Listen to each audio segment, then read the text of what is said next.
सर्वांना चला तर या उन्हाळ्याच्या दिवसांमध्ये दुपारच्या जेवणात तोंडाला चव आणणारी एक झटपट होणारी रेसिपी आपणाला दाखवणार आहे। साहित्य खाली दिल्याप्रमाणे येथे जी बाजारात मिळणारी खारी बुंदी असते ती मी येथे भिजत घालून घेतली आहे। 2 ते 3 मिनिटच भिजत घालायचे आहे। भिजत घालणं हे ऑप्शनल आहे। आपल्याला वाटत नसेल तर नका घालू, परंतु बुंदी छान फुगते म्हणून मी घातली आहे।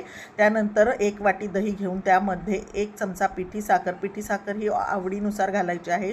जिरे पावडर, काळं मीठ घालून ते छान फेटून घ्यायचं आहे। त्यानंतर जी भिजवलेली बुंदी आहे ती त्याच्यामध्ये ॲड करून छान असे एकजीव करून घ्यायचं आहे। लक्षात ठेवा, बुंदी ही जास्त भिजता कामा नये। 2 ते 3 मिनिटं भिजून ती चाळणीत निथळत ठेवायची आहे। त्याच्यानंतर यावर फोडणी घालून घ्यायची आहे।